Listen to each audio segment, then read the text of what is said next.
밤새 편안히 주무셨습니까? JTBC 아침 뉴스입니다. 오늘은 가끔 구름이 많은 가운데 일교차가 큰 날씨가 이어지겠습니다. 무주의 아침 기온은 영하 8도, 전주 영하 3.7도, 부안 영하 2.8도, 영하 3.7도까지 떨어져서 어제와 비슷합니다. 낮 기온은 4도에서 6도로 영상 기온을 회복하겠지만 찬바람이 불며 체감 온도는 영하권에 머물겠습니다. 미세먼지 농도는 보통 수준을 보이겠습니다. 이번 추위는 주말인 모레 아침까지 이어지겠고 일교차도 크겠습니다. 휴일에는 추위가 누그러지면서 비나 눈 소식이 있겠습니다. 저출산 고령화가 진행되면서 인구 절벽이 점점 현실로 나타나고 있습니다. 주로 군 지역의 문제라고 생각하기 쉬운데요. 2017년부터 익산시의 2개 면에서 출생 신고가 한 건도 없었던 것으로 드러났습니다. 도시 중심의 인구 정책이 놓친 부분입니다. 하원호 기자입니다. 익산시 용동면의 초등학교입니다. 현재 1학년은 2명, 내년에 들어오는 신입생은 1명입니다.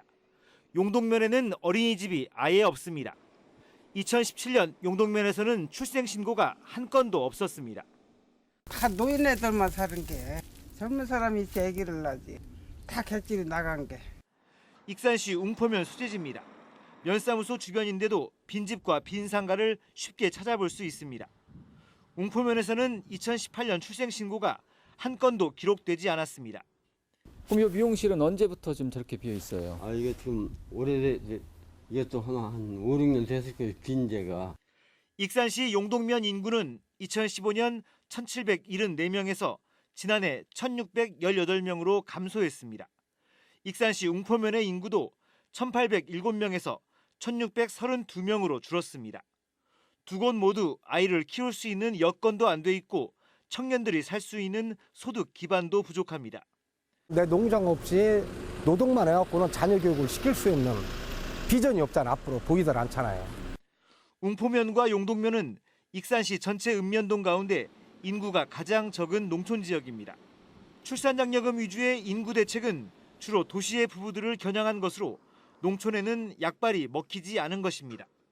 중앙정부의 정책이나 일선 지자체들의 정책이 사람들이 밀집되어 살고 있는 도심 시가지 위주의 어떤 출산 정책이 아닌가 싶고요. 익산시는 2년 동안 2개 면에서 출생 신고가 한 건도 기록되지 않았지만 아직까지 정확한 원인을 밝혀내지 못한 채 보완 대책도 내놓지 않고 있습니다. JTBC 뉴스 하원호입니다. 지역 상품권으로 불리는 지역화폐가 전주를 제외한 13개 시군에서 발행되고 있습니다. 전주시가 올 하반기에 발행을 추진하고 있는데요. 전통시장 상인들을 설득하는 것이 관건으로 보입니다. 김철 기자가 보도합니다. 꽃전은 전주시 평화동에서만 유통되는 공동체 화폐입니다. 지난해 처음 도입됐는데 80여 곳의 가맹점에서 연간 7천만 원가량이 유통되고 있습니다. 소비자들은 5%의 할인을 받고 가맹점은 매출 향상에 도움을 받습니다. 공동체 화폐 꽃전이 평화동 내에서 유통이 되기 때문에 공동체 의식을 느껴서 우리 마트 매출에 상당한 증대 효과가 있습니다. 하지만 평화동의 꽃전을 빼면 전주시 내 전체에서 통용되는 지역 화폐가 아직 없습니다. 지역 상품권은 지난 2000년 김제를 시작으로 올해 익산이 추가로 참여해 전북의 13개 시군이 도입했는데 아직 전주만 참여하지 못한 겁니다. 전주의 전통시장 상인들이 지역 상품권 도입으로 전통시장의 온누리 상품권 매출이 감소하진 않을까 우려하기 때문입니다. 전주시는 경기도 성남과 군산의 성공 사례를 통해 지역 상품권과 온누리 상품권이 동시에 성공할 수 있다고 보고 있습니다. 지역경제 활성화와 그리고 그 자금의 역유 유출 문제 이러한 것들을 이렇게 방지하려는 목적도 있습니다. 의견 교환한 이후에 그 하반기에는 시행할 예정으로 있습니다.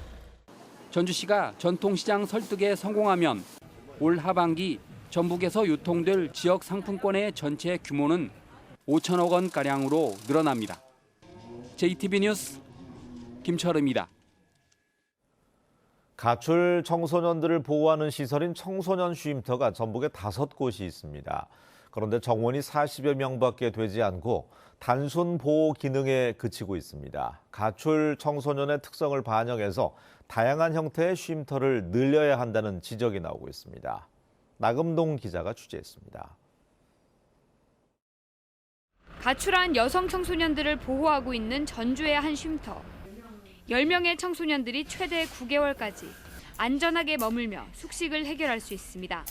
상담을 해서 입소 동의서도 받고 그리고 이제 쉼터에서 생활하는 규칙도 이제 보고 사실 쉼터에 들어오면 정말 행복해집니다. 아이들의 맞춤형으로 진행하고 있기 때문에. 이런 청소년 쉼터가 전북에 5곳이 있습니다. 하지만 수용 가능한 청소년은 모두 45명. 그것도 전주와 군산, 익산 등 3개 시지역에만 있습니다. 정부는 청소년 쉼터를 보호기간에 따라 일시, 단기, 중장기 시설로만 나누고 있는데 가출 청소년의 특성을 반영하지 못한다는 지적도 있습니다.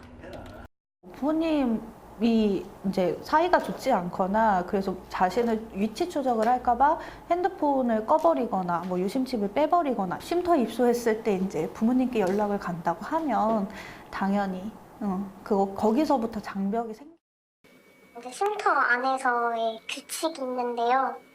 그 규칙 때문에 시간을 지켜야 하는 그런 것들이 많아가지고 저나 다른 아이들도 많이 불편해했었어요. 이 때문에 서울시는 부모에게 연락하지 않고 가출 청소년들이 카페처럼 언제든 자유롭게 드나들 수 있는 이른바 드롭인 센터를 운영하고 있습니다. 카페에 머물 수도 있고 그다음에 이제 본인들 잠자거나 아니면 씻거나 옷도 이제 세탁도 해야 되고 했을 때는 이제 드롭인 센터 주간 야간에서 다 가능하고요. 뭘 하라고 하지 않는 것들 강제성이 없다라고 보시면 될 것 같아요. 또한 건강지원센터, 생활비를 벌 수 있도록 돕는 자립센터 같은 시설도 있습니다. 자립센터라고 그래서 공방처럼 가서 일하는 작업장이 있어요. 그러면 1급도 주고 주급도 주고 월급을 줘요. 성매매나 이제 성폭력 그런 범죄 피해로부터 좀 이렇게 거리를 두서 안전하게 할 수 있는 청소년 쉼터의 수를 늘리면서도 형태를 다양화하는 고민이 필요해 보입니다. JTB 뉴스 나금동입니다. 거점 국립대인 전북대가 내년도 신입생을 뽑을 때 전북 학생들에게 더 기회가 가도록 지역인재 전형 지원 자격을 강화하고 선발 인원과 학과를 확대하기로 했습니다. 하지만 선발 규모를 더 늘려야 한다는 지적도 있습니다. 권대성 기자입니다.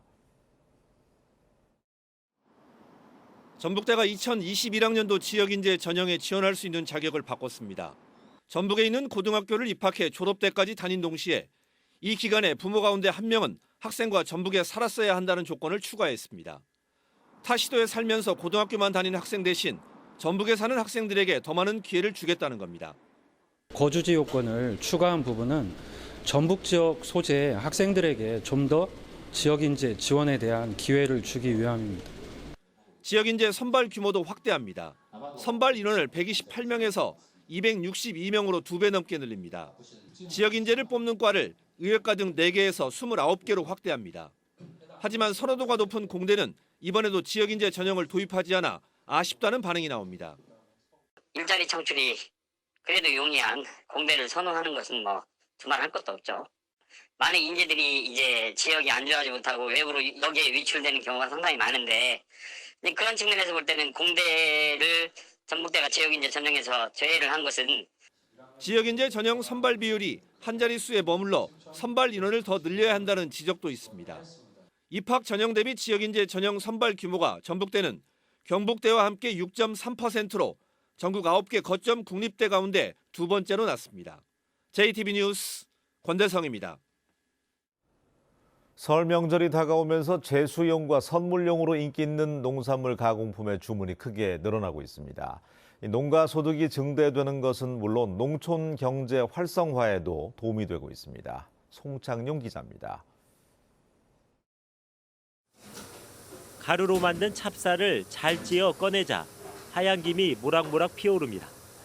찹쌀떡을 넣고 몇 번 뽑아내면 쫄깃쫄깃하고 맛있는 가래떡이 나옵니다. 한켠에서는 고소한 한과를 포장하는 작업이 한창입니다.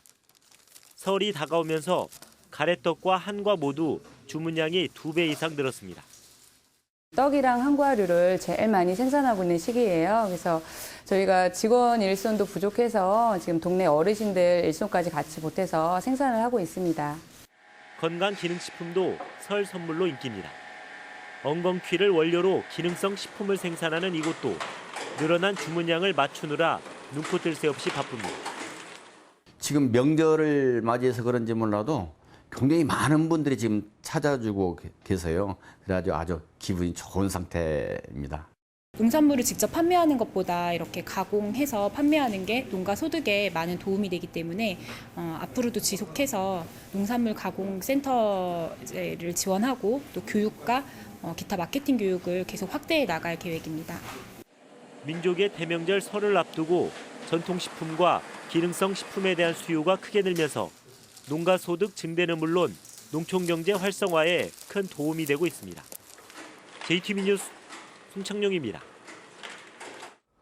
농악 전수에 앞장서온 고창 농악 전수교육관이 문화재청장 표창을 받았습니다. 남원시가 치매 환자들을 위한 돌봄 서비스를 강화합니다. 주혜인 기자가 자세히 전합니다. 고창 농악전수교육관이 무형문화재 전수교육관 활성화 사업 우수기관으로 선정돼 문화재청장 표창을 받았습니다.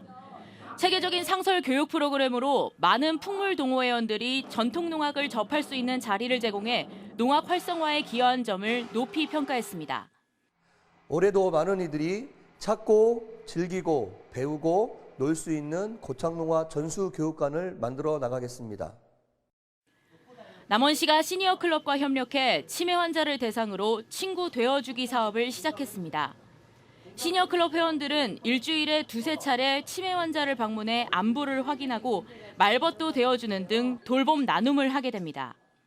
치매는 지역사회에 관심이 매우 중요하므로 남원시에서는 다양한 시책을 발굴해 치매 환자에 대한 서비스를 강화하도록 하겠습니다. 군산시가 국내 최대 포털업체와 손잡고 지역 협력 사업으로 컴퓨터 프로그램 캠프를 운영합니다. 이번 캠프는 12개 지역아동센터 122명을 대상으로 AI와 데이터를 활용한 소프트웨어 교육을 진행합니다.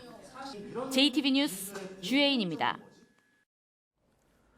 올해 초등학교 입학 대상자 31명의 소재가 불분명한 것으로 파악됐습니다. 전북교육청은 초등학교 입학 대상자 가운데 예비 소집에 불참한 31명의 소재가 파악되지 않아서 추가 확인에 들어갔고 확인이 힘든 경우 경찰에 수사 의뢰하기로 했습니다. 올해 초등학교 입학 대상자는 14,977명입니다. 민선체육회장이 새로 뽑혔지만 예산을 사용하기 전에 반드시 사전 협의가 필요한 것으로 나타나 체육회장 활동에 한계를 보이고 있습니다. 전라북도는 전북체육회 예산 330억 원 가운데 자체 수입은 2억 8천만 원에 불과하고 나머지 99% 예산은 사용 목적이 지정된 체육진흥기금과 도비이기 때문에 반드시 도와 협의해야 한다고 밝혔습니다. 또 매년 도의회 행정사무감사는 물론 3년마다 도청 감사도 받아야 합니다. 이 때문에 민선체육회장이 자칫 허수아비로 전락할 우려가 제기되지만 전라북도는 체육회 자체 예산이 부족해서 불가피한 현상이라고 덧붙였습니다.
뉴스를 마칩니다. 활기찬 하루 보내시기 바랍니다. 고맙습니다.